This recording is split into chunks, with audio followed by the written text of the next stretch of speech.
kelompok 1 ingin menjelaskan tentang Perang Padri. Sebelumnya perkenalkan, nama saya Aulia Rahmatulin Pak. Saya Diva Puspitarini. Saya Livia Faralaganza. Saya Nagita. Saya Puji. Saya Siti Widiasari. Saya Inka Bisa. Selamat menyaksikan.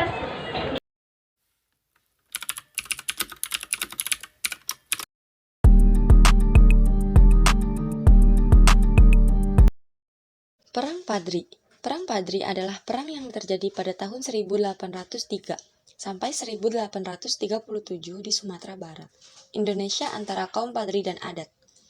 Kaum Padri adalah umat muslim yang ingin menerapkan syariat Islam di negeri Minangkabau di Sumatera Barat. Sedangkan kaum adat mencakup para bangsawan dan ketua-ketua adat di sana. Latar belakang. Perang Padri dianggap dimulai pada tahun 1803 sebelum campur tangan dengan Belanda dan merupakan konflik yang pecah di negeri Minangkabau ketika kaum Padri mulai memberangus adat istiadat yang mereka anggap sebagai tidak islami. Namun setelah pendudukan kerajaan Pagaruyung oleh Tuanku Pasaman, salah satu pemimpin Padri pada tahun 1815, pada tanggal 21 Februari 1821, kaum bangsawan Minangkabau membuat kesepakatan dengan Belanda di Padang untuk melawan mereka memerangi kaum Padri.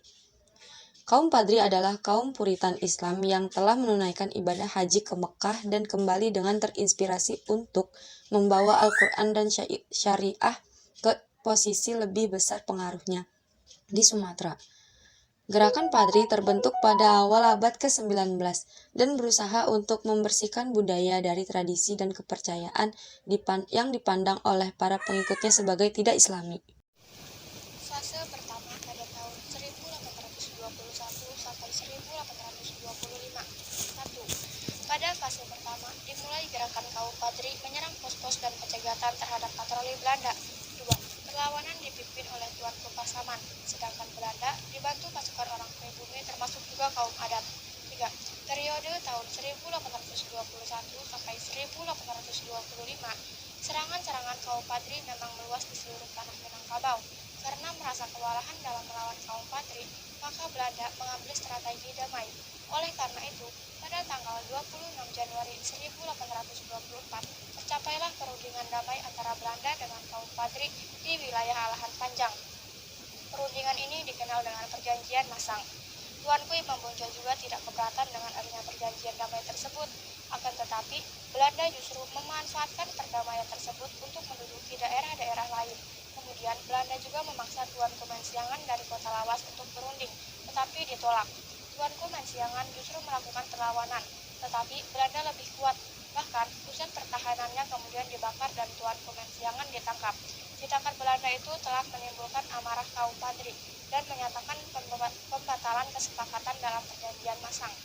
Tuanku Imam Bonjol menggelorakan kembali semangat untuk melawan Belanda. Dengan demikian, perlawanan kaum Padri masih terus berlangsung di berbagai tempat.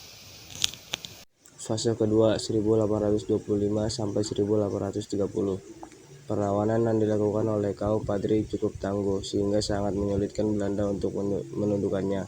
Oleh sebab itu, Belanda melalui residennya di Padang mengajak pemimpin kaum Padri yang waktu itu dipimpin oleh Tuanku Imam Bonjol untuk berdamai melalui Perjanjian Masang pada tanggal 15 November 1825. Isi Perjanjian Masang: Belanda mengakui kekuasaan pemimpin Padri di Batu Sangkar, Sarawaso, Padang Gubuk, Sigandang, Agam, Bukit Tinggi, dan menjamin pelaksanaan sistem agama di daerahnya.